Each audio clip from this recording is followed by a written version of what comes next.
Ayuda. Un campesino pobre salvó a una millonaria de un SUV fuera de control, y ella terminó enamorándose de él. En una tranquila región montañosa del norte de España, donde los días transcurren entre los cantos de los pájaros y el murmullo del viento en los campos de trigo, vivía un humilde campesino llamado Elías. De rostro curtido por el sol, manos endurecidas por el trabajo, y una mirada serena que parecía haber visto más de lo que su edad sugería, Elías llevaba una vida sencilla, ajena al bullicio del mundo moderno. Aquella tarde de otoño, el cielo estaba cubierto por nubes grises, anunciando una lluvia que se resistía a caer. Elías empujaba su viejo carretón cargado de leña por un camino de tierra cuando escuchó, a lo lejos, el rugido desesperado de un motor. Giró la cabeza y vio, descendiendo por la colina sin control, un SUV negro que zigzagueaba como una bestia herida. Delante, una mujer de elegancia inusual para aquel lugar, vestida con un abrigo blanco y tacones, estaba paralizada en medio del camino. Sin pensarlo, Elías arrojó la leña a un lado y corrió.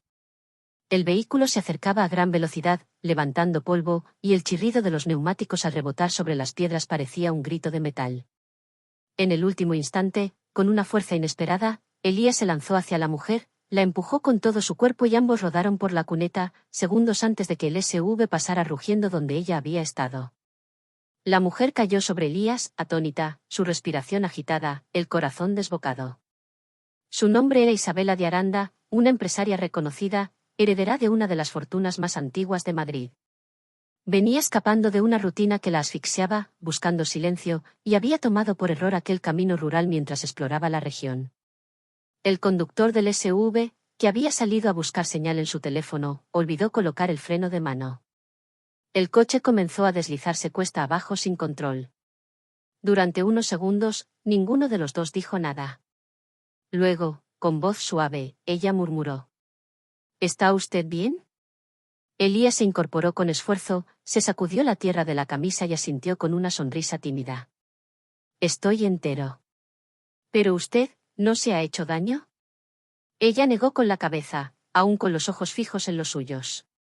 Por alguna razón, aquellos ojos marrones, sinceros y llenos de calma, la conmovieron más de lo que esperaba. Le ofreció la mano, y al tocarla, sintió un calor inesperado. Pasaron los días. Isabela, en lugar de marcharse, decidió quedarse en el pequeño pueblo. Quería agradecer a su Salvador de alguna forma, pero más allá del agradecimiento, algo en ella la impulsaba a conocerlo mejor.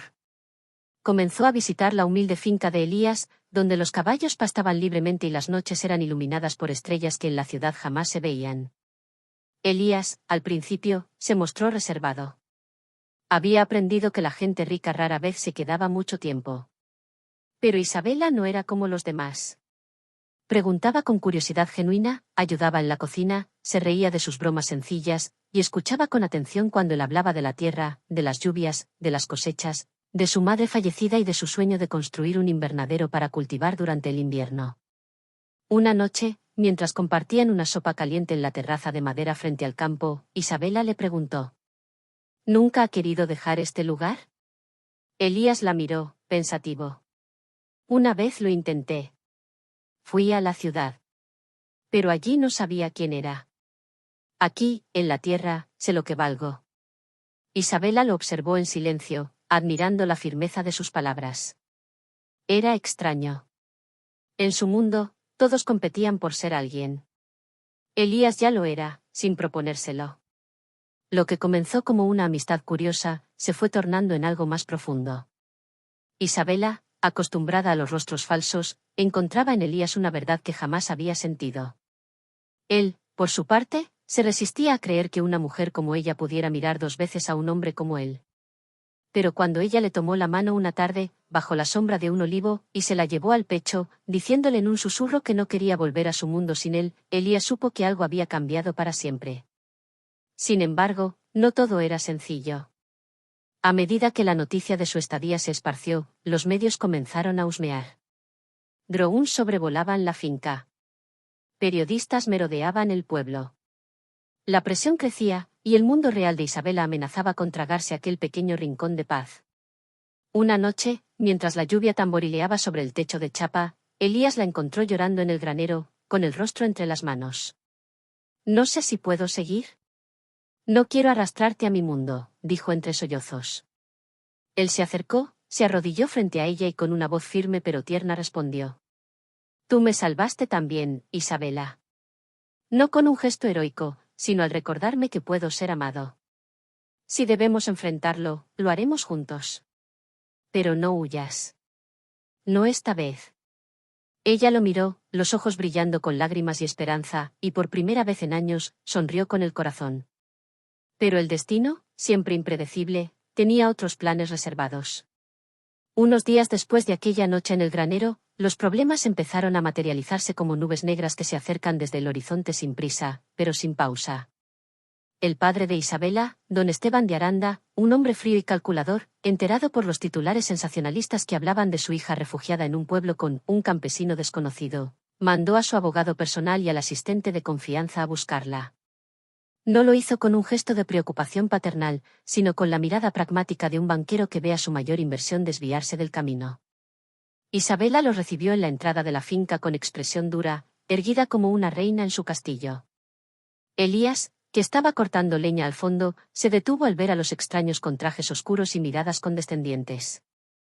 Se limpió las manos en el delantal de cuero y se acercó, sin prisa, pero con una calma tensa que parecía propia de un ciervo vigilante en el bosque. Señorita Isabela, dijo el abogado, bajando un poco la cabeza. Su padre está muy preocupado.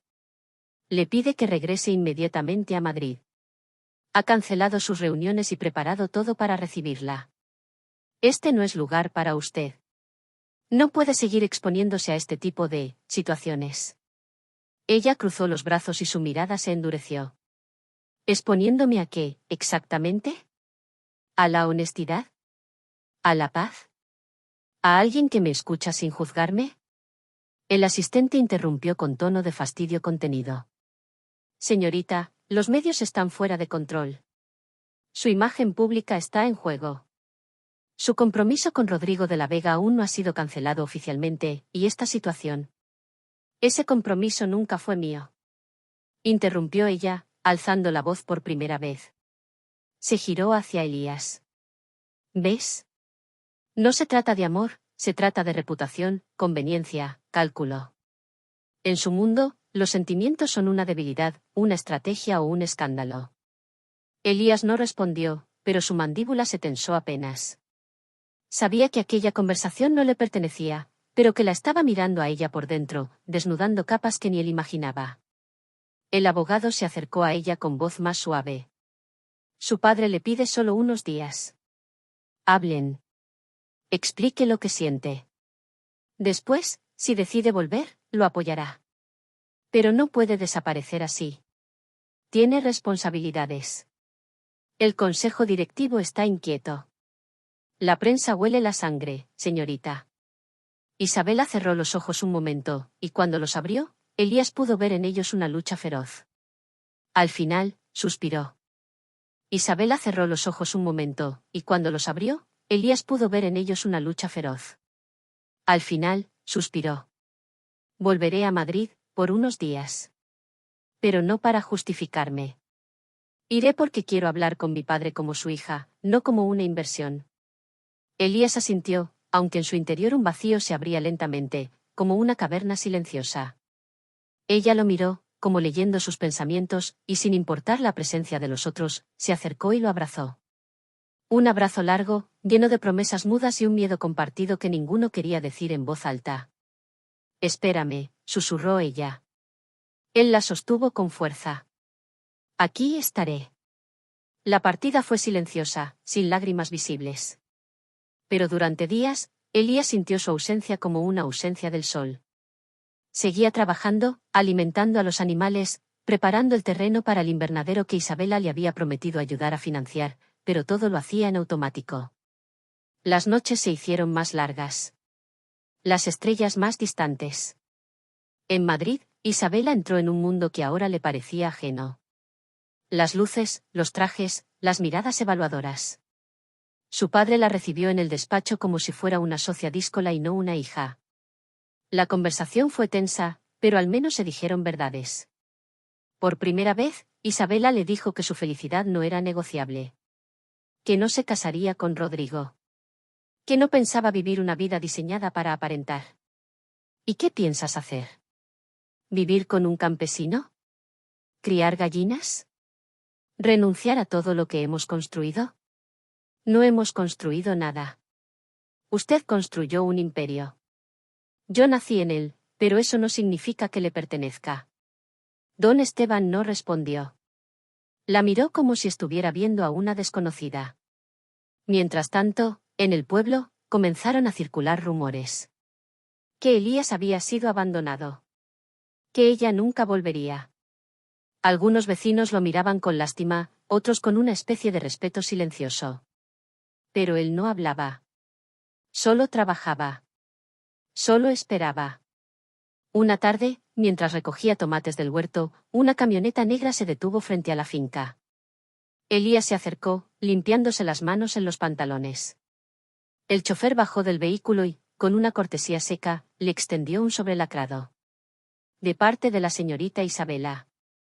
Elías lo tomó, lo abrió y dentro encontró una carta escrita a mano, con una caligrafía que ya conocía de memoria. Decía: Querido Elías. Estas semanas han sido una batalla. No contra mi padre, ni contra los medios, sino contra mí misma. Descubrí que tengo miedo. Miedo de no estar a la altura de la vida que deseo contigo. Miedo de decepcionarte. Pero también sé que si no lucho por esto, me perderé a mí misma. Estoy cerrando asuntos. Pronto estaré allí. Pero si decides que no quieres esta vida complicada, lo entenderé. Solo quiero que sepas que te amo. Con la fuerza de quien ha vivido mucho sin saber lo que era sentir de verdad. Elías leyó la carta varias veces. Luego la guardó en el bolsillo interior de su camisa, como si fuera una reliquia. Esa noche no pudo dormir. No por ansiedad, sino porque el corazón le latía como un tambor. La esperanza, esa cosa delicada y peligrosa, volvía a latir dentro de él. Pasaron 3 semanas. Y luego una más. En el pueblo se celebró la fiesta de la cosecha. Elías no participó como otros años. Se sentó en el porche, mirando el cielo, los caminos. Hasta que un atardecer, mientras recogía ramas secas cerca del riachuelo, oyó pasos sobre la grava. Se giró. Y ahí estaba ella. Con un vestido de lino sencillo, sin maquillaje, el cabello suelto al viento. Llevaba una mochila al hombro y una expresión de calma que él jamás le había visto. No dijeron nada al principio. Se acercaron despacio. Como si temieran que una palabra rompiera el hechizo. Finalmente, ella habló. He vendido mis acciones. He comprado una casa en el pueblo. Una pequeña, cerca de la plaza. No quiero vivir en tu mundo como visitante, ni arrastrarte al mío. Quiero que construyamos uno nuevo, nuestro. Él la miró, incrédulo. Dio un paso adelante. Luego otro. Y entonces, la abrazó. Ese abrazo fue distinto. No fue de promesa, ni de despedida. Fue de llegada. Desde aquel día, la vida cambió. No fue perfecta. Tuvieron discusiones. Diferencias. Él no entendía por qué ella gastaba tanto en ciertas cosas, ella se desesperaba por la lentitud de los procesos rurales. Pero ambos aprendían. Cada día, cada decisión, era un acto de elección mutua. El invernadero se construyó con ayuda de los vecinos. Isabela trajo ideas nuevas, técnicas ecológicas. Abrieron un pequeño mercado de productos orgánicos. Vinieron turistas. La gente comenzó a hablar de la finca de la señora de Madrid y el campesino poeta. Porque Elías, en las noches, le leía versos que escribía en hojas sueltas. Pero no todo era viento a favor. Una tarde, mientras Isabela volvía del mercado, un coche oscuro la siguió. No era prensa. Era Rodrigo de la Vega. Su exprometido. Bajó del coche con esa arrogancia pulida que se cultiva en salones de golf y clubes privados. ¿Así que esto es lo que eliges?, le dijo con una sonrisa desdeñosa. ¿Un campesino con manos sucias? ¿Este pueblo de insectos? Isabela no respondió de inmediato. Lo miró, serena. Sí. Él tiene manos sucias. De trabajar. Tú tienes el alma sucia. De fingir. Rodrigo la tomó del brazo, más fuerte de lo necesario. Estás cometiendo un error. Puedes arrepentirte. Puedo olvidarlo todo. Suéltame. Escúchame, Isa. Pero no pudo terminar. Porque Elías apareció detrás, silencioso como siempre. No dijo nada. Se acercó. Su sola presencia hizo que Rodrigo soltara el brazo de Isabela. Te aconsejo que no vuelvas, dijo Elías, sin alzar la voz. Rodrigo lo miró con desprecio. Pero algo en los ojos de Elías lo detuvo. Quizá era la certeza. Quizá era el tipo de fuerza que no se grita, pero se siente. Rodrigo se marchó sin mirar atrás. Esa noche, Isabela lloró en silencio. No por Rodrigo, sino por el peso del mundo que aún la seguía. Elías la abrazó desde atrás, en el porche. No tienes que ser fuerte todo el tiempo, le dijo. Ella se giró y escondió el rostro en su pecho. A veces me siento como si estuviera nadando a contracorriente. Yo estoy aquí. Y mi corriente es la tuya ahora. El viento soplaba entre los campos de trigo, y los grillos cantaban en la distancia. La noche avanzaba con su manto tibio, mientras en el corazón de ese pequeño rincón del mundo, dos almas seguían construyendo algo que ni el dinero, ni los títulos, ni las apariencias podían comprar. Pasaron los meses, y lo que parecía un escape temporal se convirtió en una nueva existencia, tejida con hilos de verdad, esfuerzo compartido y amor sin adornos. Elías e Isabela transformaron la finca en un oasis que combinaba lo mejor de ambos mundos, la sabiduría rústica de la tierra y la visión moderna de una mujer que había renunciado a un trono por la libertad de elegir su destino. La finca florecía. No solo por sus cultivos, sino porque se convirtió en un símbolo de algo más profundo, la posibilidad de que dos mundos aparentemente incompatibles pudieran convivir.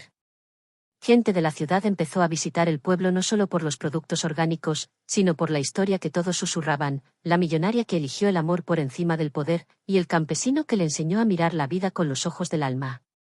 Isabela, lejos de arrepentirse, sentía que por fin estaba viviendo. Se levantaba temprano, se ensuciaba las manos, reía con los vecinos, cuidaba los caballos con Elías. Pero no había abandonado su intelecto ni su talento. Comenzó a escribir. No sobre empresas ni economía. Escribía sobre el amor. Sobre la transformación. Sobre el valor de lo auténtico. Sus textos se volvieron virales, publicados en blogs, revistas, incluso traducidos a otros idiomas. Sin proponérselo, inspiraba a miles. Elías, por su parte, también cambió. No dejó de ser humilde, ni perdió su conexión con la tierra, pero algo en su mirada ahora brillaba con una seguridad distinta. Caminaba erguido, hablaba con una elocuencia que no venía de libros, sino de la experiencia vivida. A veces, en las noches estrelladas, organizaban pequeños encuentros en el patio de la finca. Venían jóvenes, ancianos, incluso turistas. Él recitaba poesía. Ella hablaba de cómo el miedo puede disfrazarse de comodidad, y de cómo el amor verdadero no tiene idioma ni clase social. Un día, sin previo aviso, don Esteban de Aranda apareció en el pueblo. Nadie lo esperaba. Llegó sin escolta, sin chofer, sin traje. Tocó la puerta de la finca, y fue Elías quien abrió. Ambos hombres se miraron en silencio durante varios segundos. No con desafío, sino con la solemnidad de quienes saben que están a punto de cruzar una frontera invisible. ¿Está Isabela?, preguntó el padre, con voz cansada. Está en el campo, respondió Elías. Pero puede pasar. Don Esteban entró. Miró a su alrededor. Todo lo que vio era sencillo, pero limpio, vivo, lleno de pequeños detalles que hablaban de cuidado y amor. Flores frescas en una jarra. Libros abiertos en una mesa de madera. Fotografías colgadas en las paredes, Isabela sonriendo, Elías arando la tierra, niños del pueblo en una feria. Cuando Isabela regresó y lo vio, se detuvo. Él se levantó con dificultad. Ya no era el hombre altivo que dictaba órdenes desde un sillón de cuero. Parecía más pequeño. Más humano. He venido a verte feliz con mis propios ojos, dijo, sin rodeos. Isabela no supo qué responder. No te entiendo, susurró. Durante años creí que te protegía al darte una vida sin errores. Una vida de éxito, control, perfección. Pero olvidé que la perfección mata el alma si no se alimenta de verdad. Te vi en televisión, te vi en tus escritos. Vi tu sonrisa en las fotos. Nunca sonreíste así en Madrid. Y supe que había perdido a mi hija, para que por fin se encontrara a sí misma. Isabela se acercó y lo abrazó. No con ternura infantil, sino con la madurez de quien ha perdonado. No te perdí, papá. Solo me elegí. Don Esteban pasó 2 días en la finca. Ayudó a recoger aceitunas, compartió una copa de vino con Elías, incluso bromeó con los niños del pueblo. Antes de irse, le estrechó la mano al campesino con una honestidad que no conocía hasta entonces. Cuídala, le dijo. No porque sea mi hija, sino porque ella ahora es la tuya. La vida siguió su curso, pero con una nueva luz. Elías e Isabela se casaron bajo un gran roble en el corazón del campo. No hubo lujos. Solo flores silvestres, música de violín y una comunidad entera reunida para celebrar algo que trascendía las bodas tradicionales. Fue una ceremonia íntima pero inmensa en significado. El sí, acepto, fue más que una promesa, fue una declaración al mundo de que el amor, cuando es real, no se somete a las reglas de la clase, del dinero ni de la lógica. Después de la boda, no hubo luna de miel lejana. Decidieron quedarse, plantar árboles frutales, y construir un aula al aire libre donde enseñaban a niños sobre la tierra, las letras y los sueños. Vinieron invitados de todas partes, escritores, ambientalistas, jóvenes confundidos en busca de sentido. La finca se convirtió en un refugio, en un faro. Y aunque el mundo afuera seguía cambiando, con sus guerras, modas y tecnologías, aquel rincón permanecía como un recordatorio viviente de que el amor no necesita lujos, solo verdad. Elías solía decir en sus charlas: yo no salvé a Isabela de un coche fuera de control. Fue el destino quien la puso ahí para que ella me salvara a mí, de una vida en silencio. Isabela, por su parte, escribió un libro titulado El amor no tiene sueldo. Fue un bestseller. No por ser escandaloso, sino por ser profundamente humano. En una entrevista internacional, cuando le preguntaron por qué dejó todo por un campesino, respondió: no dejé nada. Encontré todo. Y esa frase se volvió lema. Carteles, tatuajes, canciones. Pero más allá de la fama, ellos seguían viviendo con la misma rutina: el café por la mañana, las manos entrelazadas, la risa entre los surcos del campo. Una noche, ya entrada la primavera, mientras las luciérnagas bailaban en el jardín y los grillos entonaban su sinfonía ancestral, Isabela y Elías se acostaron sobre una manta, mirando las estrellas. ¿Te das cuenta de lo improbable que fue todo esto?, preguntó ella. Sí, respondió él. Pero lo improbable es el otro nombre de lo milagroso. Ella apoyó la cabeza en su pecho, y ambos cerraron los ojos con una paz que no se compra ni se negocia. Porque al final, esta no fue solo la historia de una millonaria y un campesino. Fue la historia de 2 almas que se reconocieron en medio del caos, se eligieron sin condiciones, y construyeron un amor tan grande, tan verdadero, que el mundo no tuvo más remedio que rendirse ante él.